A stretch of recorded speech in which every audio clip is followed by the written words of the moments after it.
Ya Nabi salam alaika, Ya Rasul salam alaika, Ya Habib salam alaika, salawat. Dahulu kala, di masa Rasulullah ada seorang pria penzina yang akhirnya mati masuk surga. Berzina merupakan salah satu dosa besar dalam Islam. Hukuman yang dijatuhkan ke pelaku sangatlah berat, baik di dunia maupun di akhirat. Dalam Islam, bagi pelaku zina akan dikenankan hukuman had yang berbeda, di mana, apabila melakukan zina sebelum menikah, maka hukumannya adalah didera sebanyak 100 kali, dan diasingkan selama 1 tahun. Sedangkan hukuman zina yang telah menikah, maka hukumannya adalah dirajam hidup-hidup. Namun untuk memvonis seseorang telah berzina tidaklah perkara mudah, karena harus memenuhi syarat dan adanya bukti. Bisa dengan mendatangkan 4 orang saksi laki-laki yang adil, maupun pengakuan dari pelakunya sendiri. Adapun syarat saksi adalah telah melihat secara nyata dan gambling bahwa benar alat vital si pria telah masuk ke dalam alat vital wanita. Dari situlah maka tidaklah mudah menuduh seseorang telah berzina. Meskipun dosa zina tergolong dosa besar, namun Allah selalu menerima taubat dari para hamba-hambanya yang bersungguh-sungguh. Apabila seseorang menyesali dan bertaubat atas perbuatan kejinya, sangat disunahkan untuk menutupi aibnya sendiri dan berjanji tidak akan mengulangi perbuatan itu lagi. Berikut kisah pria pezina yang mati masuk surga setelah dirajam di zaman Rasulullah. Di masa Rasulullah, ada seorang pria bernama Ma'is bin Malik. Dahulu ia adalah seorang anak yatim yang kemudian diasuh ayah angkatnya. Di masa dewasanya ia menikah dengan seorang wanita. Namun suatu hari nafsunya pernah tak terbendung, hingga ia kemudian berzina dengan seorang budak perempuan.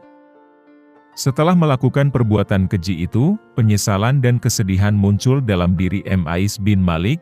Ia menyesali atas dosa dan kesalahan yang dilakukannya.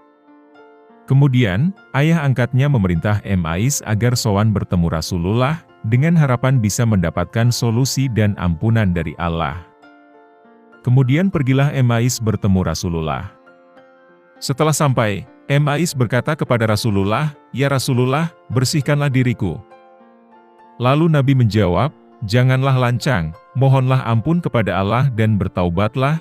Ma'is lantas kembali berkata, "Ya Rasulullah, bersihkanlah diriku." Nabi kembali menjawab, "Janganlah lancang, mohonlah ampun kepada Allah dan bertaubatlah." Ma'is terus-menerus mengulangi perkataannya itu kepada Nabi, hingga sebanyak 4 kali. Setelah itu barulah Rasulullah bertanya, "Dari apa aku harus membersihkanmu?" Ma'is menjawab, "Dari dosa zina ya Rasulullah." Mendapati pengakuan Ma'is, Nabi tidak langsung memvonis Ma'is berzina. Beliau lantas melakukan klarifikasi kejiwaan Ma'is bin Malik. Beliau lantas bertanya kepada para sahabatnya yang waktu itu ada di sana. "Apakah dia telah gila?" Para sahabat menjawab, "Dia tidak gila ya Rasul." Rasulullah bertanya lagi, "Apakah dia dalam kondisi mabuk?"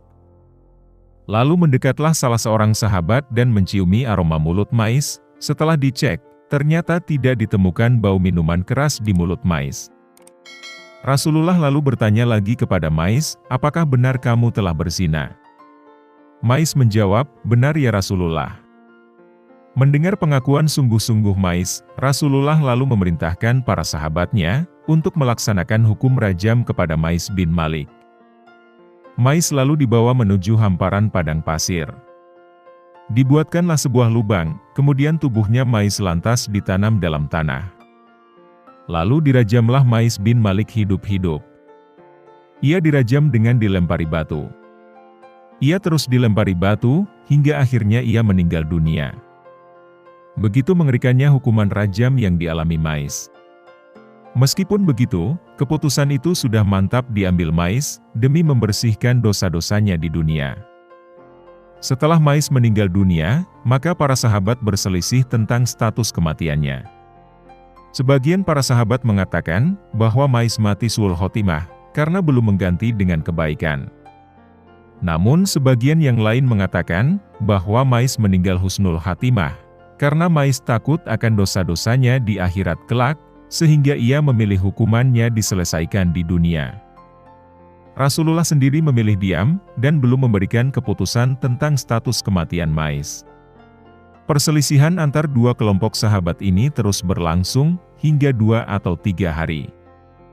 Setelah mengalami polemik yang berterusan selama 2 atau 3 hari itu, barulah Rasulullah bersabda, dan menyuruh para sahabat untuk memintakan ampunan untuk Mais bin Malik. Para sahabat lantas memohonkan ampun untuk Mais bin Malik. Rasulullah menjelaskan bahwa, pertaubatan Mais sangatlah baik.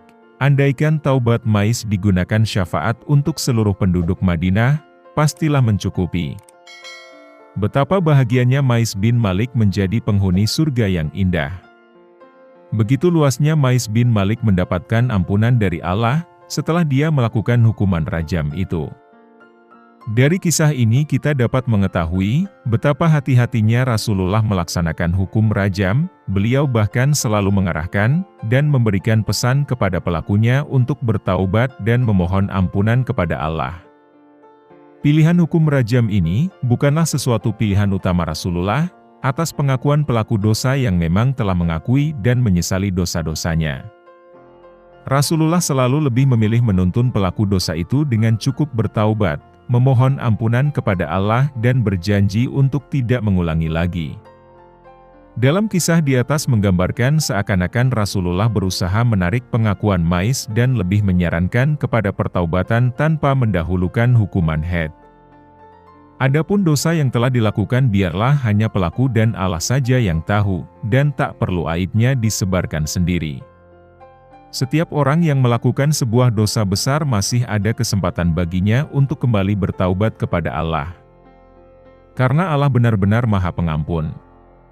Jalur pertaubatan Mais bin Malik memang benar-benar pilihan Malik sendiri, agar dosa-dosa yang telah dilakukan bersih dan terhapus. Bahkan taubatnya bisa memberikan syafaat untuk penduduk kota Madinah. Subhanallah, semoga kisah ini bermanfaat bagi kita semua. Amin.